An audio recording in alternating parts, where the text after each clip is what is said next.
Hello guys, welcome back to my channel. আজকের ভিডিওতে আমি যে টপিকটা নিয়ে ডিসকাশন করব সেটা হচ্ছে ইন্ডিয়ান স্টক মার্কেটের বর্তমান সিচুয়েশনস এবং তার সাথে সাথে যে কথাটা আপনাদেরকে বিভিন্ন মিডিয়ার দ্বারা বিভিন্ন ইউটিউব চ্যানেল দ্বারা আপনার মাথার মধ্যে বসিয়ে দিয়েছে যে আমাদের প্রচুর মানে ডিআইআই ইনফ্লো হচ্ছে বা মিউচুয়াল ফান্ডের ইনফ্লো হচ্ছে।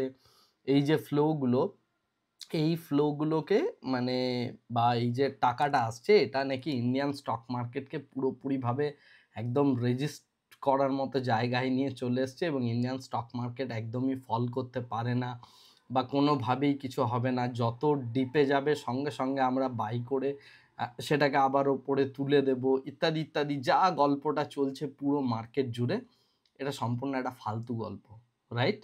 কেন ফালতু গল্প আমি এত জোর গলায় বলছি সেটা আমি আজকে আমার যে স্টাডিটা আছে সেই স্টাডিটা দিয়ে দেখিয়ে দেব। ডেফিনেটলি ইন্ডিয়ান স্টক মার্কেট কোভিডের পরবর্তী সময় থেকে 2024 অবধি একটা খুব ভালো র্যালি দিয়েছে, অসাধারণ ভালো বুল রান। এই বুল রানটার পিছনে প্রচুর রিজন আছে বা আমরা মানে যাবতীয় যা কিছু রিজন বলুন না কেন, স্ট্রং গভর্নমেন্ট থেকে শুরু করে মানে রিটেলার পার্টিসিপেশন থেকে শুরু করে যাই বলবেন সমস্ত কিছু এর মধ্যে ইনভলভ, সব কিছু দিয়ে সেই স্টোরিটা হয়েছে, রাইট? বাট এটা নয় যে এই স্টোরিটা কন্টিনিউ হবে বা এরকমও ঘটনাটা নয় যে এফআইআই এর হাত থেকে আমরা পুরো ইন্ডিয়ান স্টক মার্কেটটাকে পুরো ছিনিয়ে নিয়েছি এবং এফআইআই এই মুহূর্তে কিছু করতে পারে না, রাইট?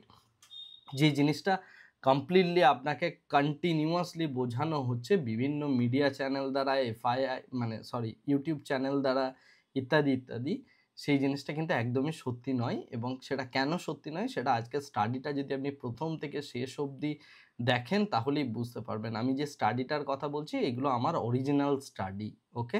আমার প্রচুর স্টুডেন্ট আছে যারা আমার প্রতি একটু রেগে যাচ্ছেন, মানে যারা আমার পেড স্টুডেন্ট আর কি, তারা বলছেন স্যার কেন এই জাতীয় স্টাডিগুলো আপনি কেন ইউটিউবে দিতে যাচ্ছেন বা কেন বলতে যাচ্ছেন, লোকে তো কথা শুনবে না।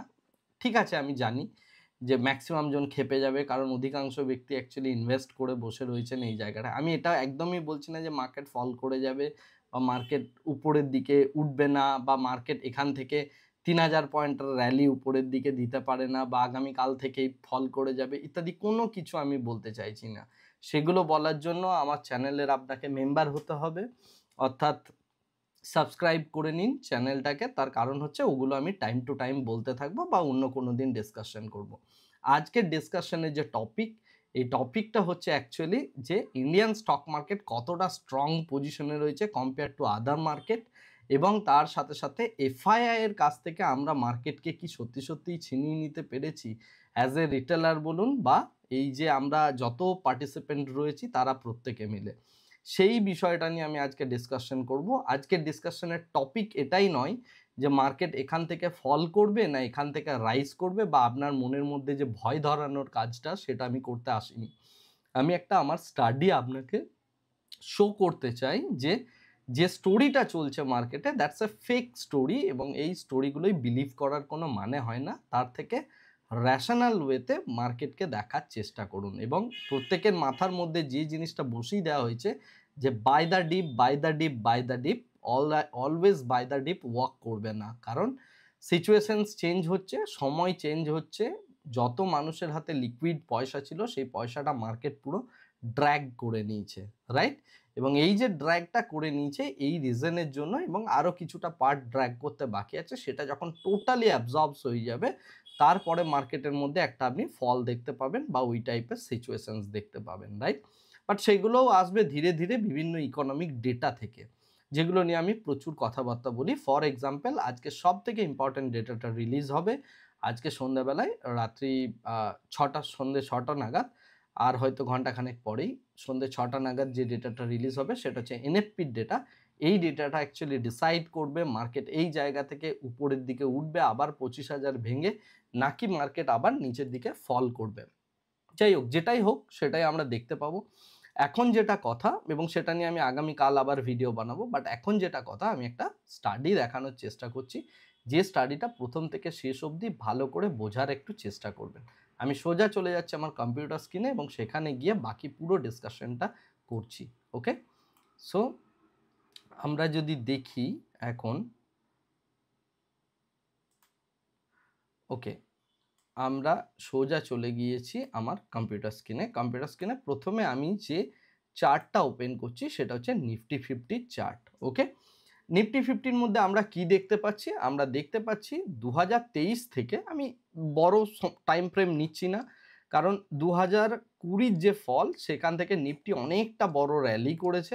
এখন এই র্যালিটা আমি এই কারণেই নিচ্ছি না, যদি আমি নিই টোটাল র্যালিটা এবং টোটাল ডিসকাশনটা যদি আমি 2020 থেকে করি তাহলে ডিসকাশনটা অনেক জটিল হয়ে যাবে।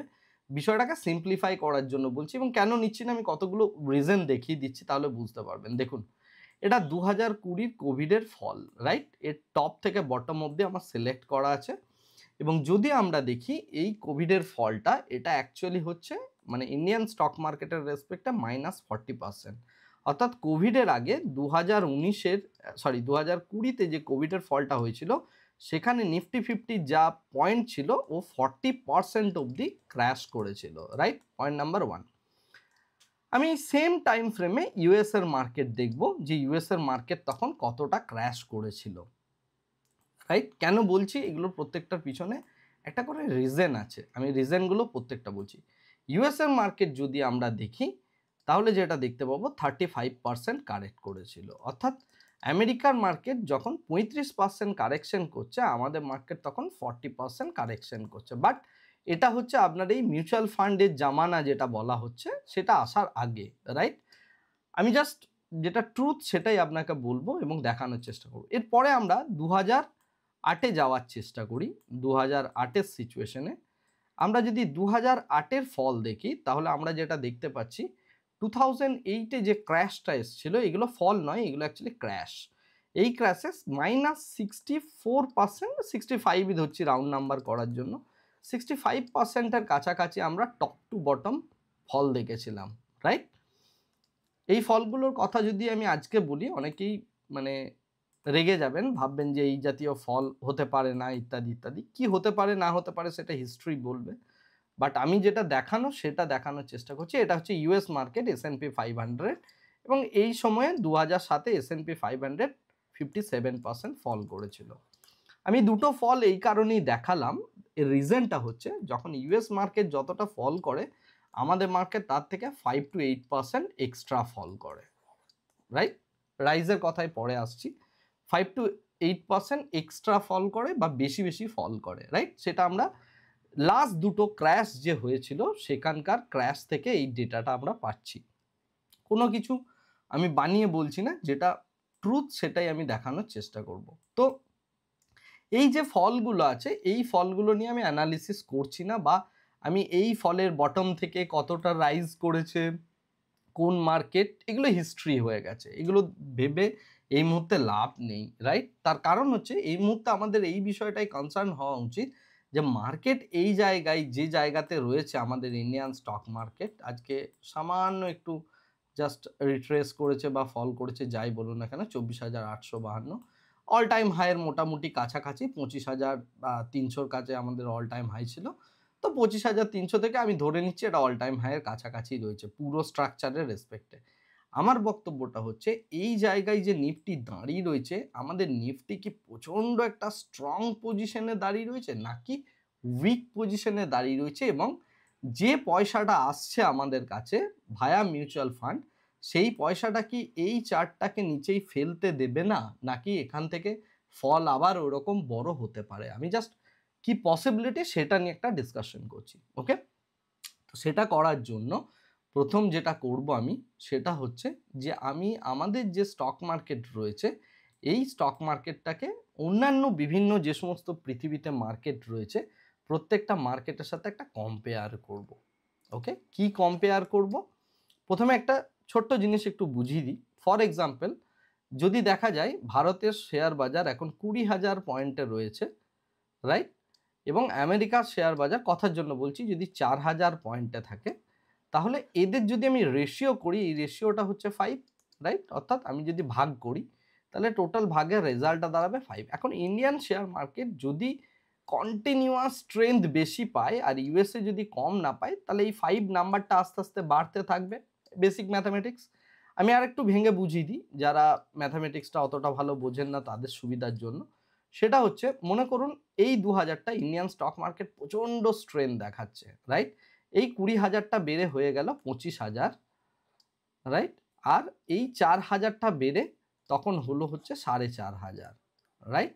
তার মানে কি, যদি 4,500 হয় তার মানে হচ্ছে যে এ কম স্ট্রেন দেখালো, এ অনেক বেশি স্ট্রেন দেখালো। তখন যদি আমি ভাগটা করি, এই ভাগটা কিন্তু 5 পয়েন্ট সামথিং হবে, 5.5 5.6 এরকম কিছু একটা দাঁড়াবে। আমি এক্স্যাক্ট নাম্বারে যাচ্ছি না, অর্থাৎ 5-এর থেকে বেশি হবে। সো যে মার্কেট স্ট্রেংথ পাবে অন্য মার্কেটের তুলনায়, আমি যদি তাদের রেশিও করি, অর্থাৎ তাদের ইন্ডেক্সের যদি রেশিও করি, তাহলে এই পয়েন্টের পরিমাণটা বাড়া উচিত, রাইট?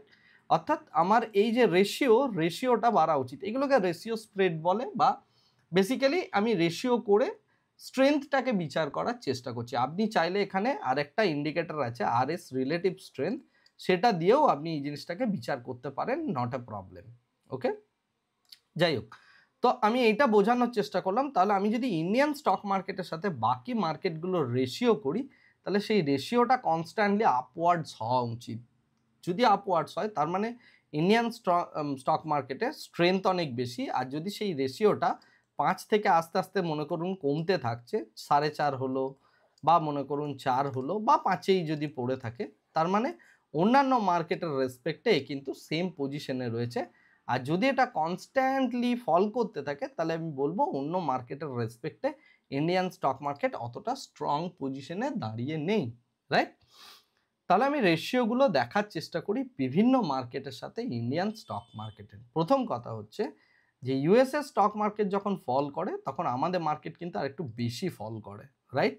অর্থাৎ যেহেতু ইমার্জিং মার্কেটের নেচারই এটা। আবার যখন আমাদের স্টক মার্কেট রাইজ করবে, সেই ইউএসএ স্টক মার্কেটের থেকে অ্যাবসলিউট টার্মে অনেক বেশি রাইজ করবে। কিন্তু এই রাইজটা অ্যাকচুয়ালি, যে রাইজটার কথা বলছি, এই রাইজটা অ্যাকচুয়ালি ডিপেন্ড করে অন্য আরেকটা ফ্যাক্টরের ওপর, that is call currency, right? আমরা যদি দেখি 2020 থেকে টোটাল আমরা যদি কারেন্সি দেখি, 23% কারেন্সি আমাদের ডেপ্রিসিয়েট করেছে, রাইট? ইউএসডির রেসপেক্টে, আমি ইউএস ডলারের রেসপেক্টে ইন্ডিয়ান কারেন্সি। সো বেসিক্যালি কি, এই যে পয়সাটা আছে, এই যে কারেন্সি ডেপ্রিসিয়েশন, এটা অ্যাকচুয়ালি ফান্ড করছে আমাদের মার্কেটটাকে আরও রাইজ করার জন্য।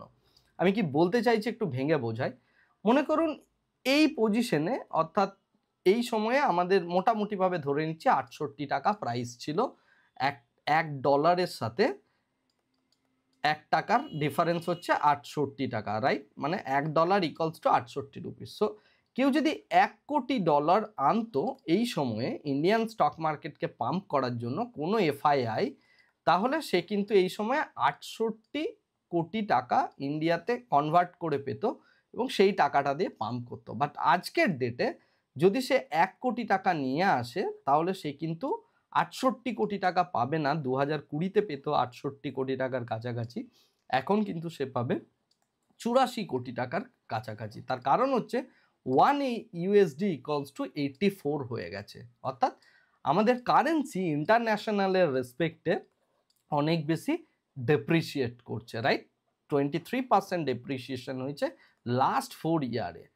তো এই যে কারেন্সি ডেপ্রিসিয়েশনটা, যেটা আগে 1 কোটি ইউএসডি এনে আমি করতে পারতাম ইন্ডিয়ান স্টক মার্কেটে যদি ইনভেস্ট করতাম, তার থেকে এখন আমি 27% বেশি টাকা পাচ্ছি। তার কারণ হচ্ছে আমার কারেন্সি অ্যাপ্রিসিয়েট করেছে, এবং সেই কারণের জন্য যদি এফআইআই ইনভেস্টমেন্ট করে এই সমস্ত জায়গাতে, তারা অনেক বেশি পরিমাণ পয়সা ন্যাচারালি আনতে পারবে, কারণ আমাদের কারেন্সি ডেপ্রিসিয়েট করেছে, রাইট? সো এই জিনিসটা কিন্তু অনেকটা আমাদের স্টক মার্কেটকে বুস্ট করতে হেল্প করে। ওকে, এটা জাস্ট আমি একটা পয়েন্ট বললাম, এবং সেই কারণের জন্য আপনি সবসময় দেখবেন ইমার্জিং ইকোনমিতে কম্পেয়ার টু মানে যেগুলো ইউএস ইকোনমি বা ইউকের ইকোনমি, তার তুলনায় এর মধ্যে কিন্তু স্ট্রেংথ অলওয়েজ বেশি থাকে। That is nature of this, মানে কারেন্সির নেচারের জন্য এই জিনিসটা হয়। বাট বর্তমান সিচুয়েশনসটা কি? বর্তমান সিচুয়েশনসটাকে বোঝার জন্য আমি যে কাজটা করব, আমি বেশি পুরনো জায়গায় যাব না, কারণ 2020 থেকে যদি করি, ওই কারেন্সি অ্যাপ্রিসিয়েশন এইগুলোকে সমস্ত কিছুকে আমাকে ক্যালকুলেশনে নিয়ে আসতে হবে। আমি একটা স্টেবল কারেন্সি এরিয়া নিচ্ছি, যে সময় মোটামুটিভাবে আমাদের কারেন্সি স্টেবল ছিল, সেটা হচ্ছে 2023 থেকে 2024, রাইট?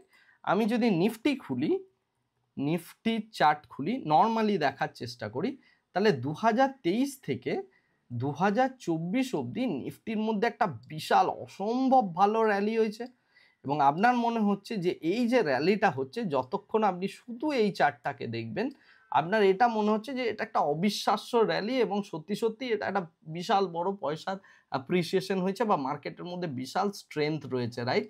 এবং এই র্যালিটাকেই শুধু খালি চোখে দেখে অনেকে এটা বলে দিচ্ছেন যে ইন্ডিয়ান স্টক মার্কেট প্রচণ্ড স্ট্রং জায়গায় আছে। বাট সেটা স্ট্রং আছে কিনা সেটা জানার জন্য আমাকে রেশিও প্লট করতে হবে, রাইট, অন্য বিভিন্ন মার্কেটের সাথে।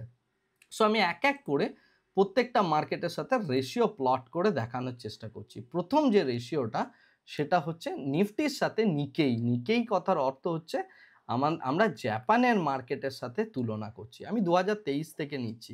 সো 2023 থেকে 24-এর মধ্যে যদি আপনি ইন্ডিয়ান স্টক মার্কেটের সাথে জাপানের স্টক মার্কেটের স্ট্রেংথের বিচার করেন, স্ট্রেংথ এই সেন্সে যে দুটো ইন্ডেক্স কেমন রিয়্যাক্ট করেছে, এবং এটাকে আমি এখানে জাস্ট একটা রেশিও বানিয়ে রেখেছি, যে রেশিওটা আমাকে অ্যাকচুয়ালি বলবে যে কোন জায়গায় গিয়েছে নিফটি এবং নিকেইর মধ্যে, রাইট? আমি এই কারণেই তলা থেকে নেব না, কারণ কারেন্সি অ্যাপ্রিসিয়েশন বা আদার গল্পগুলো চলে আসবে। আমি সেই কারণে জাস্ট 23 টু 24 বা 22 টু 24 আমি এই রিজিয়নটার কথা নেওয়ার চেষ্টা করছি। কিন্তু এই রিজিয়নটার মধ্যে যদি নিই, কেবলমাত্র একটা এরিয়াই দেখতে পাচ্ছি, সেটা হচ্ছে এই এরিয়ায় যে সময়ে জাপানের কারেন্সি বা জাপানের যে ক্রাইসিসটা হলো সেই সময় একটা স্পাইক দিয়েছে। সেটা ছাড়া আমরা যেটা দেখতে পাচ্ছি, Indian stock market maximum time নিচে রয়েছে কম্পেয়ার টু জাপান, রেশিওটা, রাইট? সো এই যে রেশিওটা কিন্তু নিচেই রয়েছে, বা মোরাললেস যদি আমি এখনকার সিচুয়েশনও দেখি 2023-এর রেসপেক্টে একই জায়গায় রয়েছে। তার মানে আমরা যদি জাপানের মানে ইন্ডেক্সের সাথে ইন্ডিয়ান ইন্ডেক্সের যদি একটা তুলনা করি, তাহলে আমরা দেখতে পাচ্ছি ম্যাক্সিমাম টাইম ইন্ডিয়ান ইন্ডেক্স কিন্তু ডাউন সাইড ছিল কম্পেয়ার টু জাপান। বাট এখন এই মুহূর্তের সিচুয়েশনস যদি দেখি, তাহলে এটা মোরাললেস একটা সেম স্ট্রেংথে রয়েছে। এরকম নয় যে পৃথিবীর সমস্ত মার্কেটের থেকে, অর্থাৎ জাপানের মার্কেটের থেকে ইন্ডিয়ান মার্কেট এখন প্রচণ্ড স্ট্রং জায়গায় রয়েছে, সেটা কিন্তু নয়।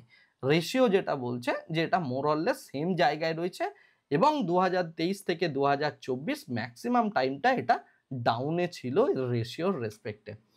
সেকেন্ড যে পার্টটা দেখাচ্ছি, এটা হচ্ছে ড্যাক্সের সাথে। ড্যাক্স কথার অর্থ হচ্ছে এটা হচ্ছে সম্পূর্ণভাবে আমাদের জার্মানির ইন্ডেক্স। সো 2023 থেকে যদি আমি জার্মানির ইন্ডেক্সের সাথে তুলনা করি, এখানেও আমি সেম জিনিসটা দেখতে পাচ্ছি। এরকম নয় যে ইন্ডিয়ান স্টক মার্কেট একাই বেড়ে চলেছে, বাকিরা কেউ বাড়েনি, এবং এরকমও নয় যে এটা আউট পারফর্ম করেছে জার্মানির কোনো ইন্ডেক্সের সাথে, রাইট? আমরা 2023 টু 24 অত বড় মুভমেন্ট, বাদ বাকি জায়গায় আরও অনেক বেটার হয়েছে কম্পেয়ার টু ইন্ডিয়া। সেই কারণে আমি এই রেশিওটাকে ম্যাক্সিমাম টাইম নিচের দিকেই দেখতে পাচ্ছি, রাইট? এরপরে আমি যাচ্ছি ন্যাসড্যাকের সাথে। ন্যাসড্যাকের সাথে যদি তুলনা করি 2022 থেকে, ঠিক আছে, 2022-এর জানুয়ারি থেকে 2023-এর জানুয়ারি থেকে কন্টিনিউয়াসলি ডাউন ট্রেন্ডে আছে। বাট আমরা যদি 2022-এর এপ্রিল মাস থেকে দেখি, তাহলে মোরাললেস এপ্রিলের জায়গাতেই রয়েছে, রাইট? অর্থাৎ এরকম নয় যে 2023 থেকে আমরা যেটা দেখতে পাচ্ছি ইন্ডিয়ান স্টক মার্কেটের এত বড় একটা র্যালি, সেই র্যালিটা কিন্তু ন্যাসড্যাকের যা র্যালি তার রেসপেক্টে কিন্তু অনেকটা কম, রাইট? তুলনা যদি আমরা করি এইভাবে রেশিও। সেকেন্ড যদি আমি দেখি, এটা হচ্ছে আমাদের S&P 500-এর সাথে, রাইট? অর্থাৎ আমেরিকার যে ইন্ডেক্স রয়েছে S&P 500, তার সাথেও যদি তুলনা করি, আমার রেশিও এখন স্টেবল জায়গায়, অর্থাৎ গ্লোবাল ইকোনমির সাথে সেম সামঞ্জস্য রেখে হয়েছে। আমি বাকি পার্টটা নিয়ে আলোচনা করছি না, কারণ এই সময়টাই অ্যাপ্রিসিয়েট করেছে, তার কারণ কারেন্সি ডেপ্রিসিয়েট করে এই অ্যাপ্রিসিয়েশনটাকে মেকআপ দেওয়া হয়েছে। বাট যদি আমি ডলারের রেসপেক্টে দেখার চেষ্টা করি, দুটো চার্টই সেম বেরোবে, এবং সেই ক্ষেত্রে আপনি দেখতে পাবেন ইন্ডিয়ান স্টক মার্কেটের যা গ্রোথ এবং S&P 500-এর যা গ্রোথ, S&P 500 মোর মানে গ্রোথ দেন ইন্ডিয়ান স্টক মার্কেট, যদি আমি ডলারের রেসপেক্টে দুটো ইন্ডেক্সকে নিয়ে করি। সেই নিয়ে আমি এর আগেও একটা স্টাডি দিয়েছিলাম। যাই হোক, তো এখন আমি যেটা দেখতে পাচ্ছি আমেরিকা স্টক মার্কেটের রেসপেক্টেও কিন্তু ইন্ডিয়ান স্টক মার্কেট একটা ফ্ল্যাটিশ স্ট্রাকচার দেখাচ্ছে, বা একটা দুর্দান্তভাবে কনসলিডেশনের স্ট্রাকচার দেখাচ্ছে, অর্থাৎ মোরাললেস স্ট্রেংথ ওয়াইজ সেম। এবারে আমি আপনাকে একটা ইমার্জিং মার্কেট এবং আমাদের থেকে অনেক একটা ছোট ইকোনমিক জিনিস দেখায়, অর্থাৎ পাকিস্তান মার্কেট। দেখুন 2023 থেকে পাকিস্তান মার্কেট যে লেভেলের অ্যাপ্রিসিয়েশন করেছে, যদি আমি ইন্ডিয়ান স্টক মার্কেটকে দেখি অনেক কম, মানে ইন্ডিয়ান স্টক মার্কেটের growth, right, compare to Pakistani stock market. তার মানে কি এটা যে পাকিস্তান অনেক বেটার ইকোনমি, পাকিস্তান বিশ্বগুরু হয়ে যাচ্ছে বা পাকিস্তান সমস্ত কিছু করে দিচ্ছে? না, এই জাতীয় কোনো কিছু আপনি ডিরাইভ করতে পারবেন না, রাইট। আমার পয়েন্টটা হচ্ছে এটা যে এত বড় ফোর্স, অর্থাৎ এত এসআইপি পাওয়ার, রাইট, এত ইনভেস্টমেন্ট যার গল্প আপনাকে দেওয়া হচ্ছে, এত কিছু লাগানোর পরেও, সমস্ত কিছু ফুল ফোর্স লাগানোর পরেও এই মার্কেটগুলোকে কিন্তু বিট করে এই রেশিওটা কিন্তু বেরিয়ে যেতে পারছে না, রাইট।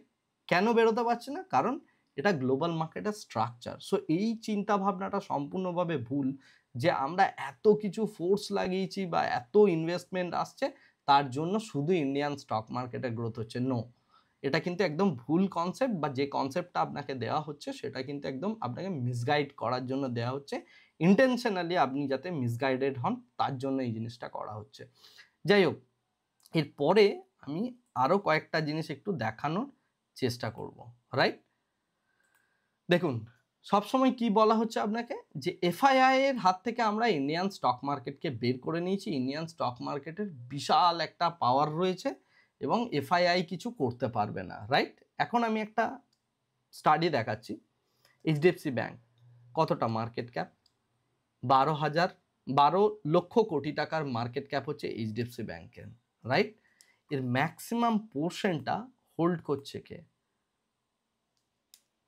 47% স্টেক আছে এখনো এফআইআই এর হাতে, রাইট। একটা কোম্পানি নয়। আইসিআইসিআই ব্যাংক মার্কেট ক্যাপ কত? 8,51,000 crore, রাইট, অর্থাৎ 8 লক্ষ কোটি টাকা। আমি এর 45% স্টেক আছে এফআইআই এর হাতে, রাইট। আচ্ছা, Kodak Mahindra bank market cap কত? 3,50,000 কোটি টাকা। আমি যদি এখানে যাই, 33% হাইয়েস্ট স্টেক আছে এফআইআই এর কাছে। এই তিনটে ব্যাংকে, বাকি সব ছেড়ে দিন, বাকি কোথায় এফআইআই এর স্টেক আছে ছেড়ে দিন, এই তিনটে ব্যাংকের যদি 5% করে স্টেক এফআইআই একদিনে ফ্ল্যাশ সেল মারে, মার্কেটের হালটা কি হবে বুঝতে পারছেন? ব্যাংক নিফটি সোজা যদি মানে এরকম কিছু একটা ঘটনা ঘটে যার জন্য এফআইআই, এইচডিএফসি ব্যাংকের 5%, আইসিআইসিআই ব্যাংকের 5% এবং কোডাক মাহিন্দ্রা ব্যাংকের 5% একসাথে সেল করছে, বাদ বাকি মার্কেটে আর কোথায় কি সিচুয়েশন আছে আমি ছেড়ে দিলাম। অনলি এই ব্যাংকগুলো যদি 5% করে স্টেক সেল করে, আপনি কল্পনা করতে পারছেন না কোন জায়গায় চলে যাবে মার্কেটটা। তার কারণ হচ্ছে মার্কেট পুরোপুরিভাবে bank nifty lower circuit hit করে যাবে। রিজনটা বলছি, 3.5 লাখ কোটি টাকা মার্কেট ক্যাপ। আইসিআইসিআই ব্যাংকের মার্কেট ক্যাপ কত?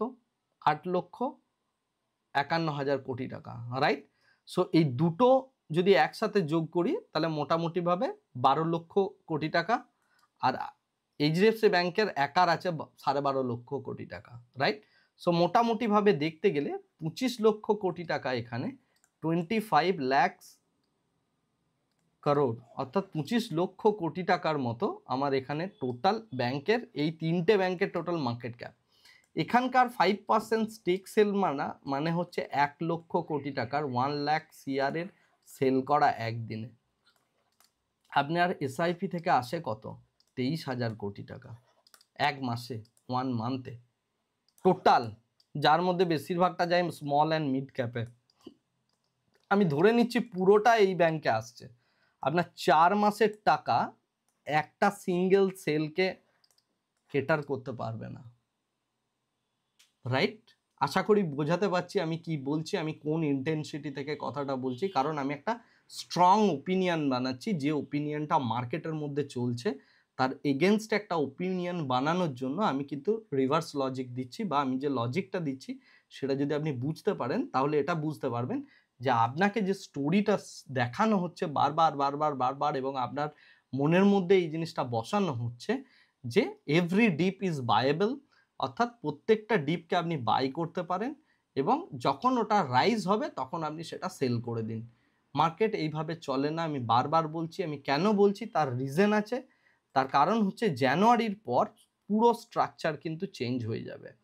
আমি যখন বলছি তার রিজন আছে এবং এখনই আপনি হয়তো ফিল করা শুরু করেছেন নেক্সট 4-5 মাসের মধ্যে একটা বড় বাই সাইডের র্যালি হওয়ার চান্স আছে, অর্থাৎ বাইং হওয়ার চান্স আছে, যাতে করে আপনার মাথার মধ্যে এই জিনিসটা আরও স্ট্রংলি বসে যায় যে এই যে ডিপটা হয়েছে এটাও তো বাই করে আমরা উপরে চলে গেলাম, রাইট? এবং যদি একটা হিউজ র্যালি হয়, লাস্ট ইউফোরিয়া র্যালি যেটাকে বলা হয় কোনো একটা বুল মার্কেটের, সেই ইউফোরিয়া র্যালিটা এরপর যদি হয় তাহলে আপনি দেখতে পাবেন যে ম্যাক্সিমাম লোক তাদের যত টাকা আছে সমস্ত কিছু এনে স্টক মার্কেটে ভরে দেবে এবং তারপরে মার্কেটের মধ্যে এরকম একটা পরিবর্তন আসবে, রাইট? কারণ যত বড় শুট আপ হবে তত ভালো সেল হবে, রাইট? সো আশা করি বুঝতে পারছেন আমি কি বলতে চাইছি। আমি অনেকগুলো পয়েন্ট ডিরাইভ করার চেষ্টা করলাম। 1 নাম্বার হচ্ছে যখন পুরো গ্লোবাল ক্রাইসিস হয়েছে বা পুরো পৃথিবীতে বড় বড় ফল এসছে তখন ইন্ডিয়ান স্টক মার্কেট বাকি ইউএসএ স্টক মার্কেটের থেকে 5 to 8% বেশি ফল করেছে, নাম্বার 1। নাম্বার 2 হচ্ছে কারেন্ট মার্কেট স্ট্রাকচারে আমি কোভিড থেকে আলোচনা করছি না, আমি আলোচনা করছি লাস্ট 1 ইয়ার বা লাস্ট 1.5 ইয়ার্স নিয়ে।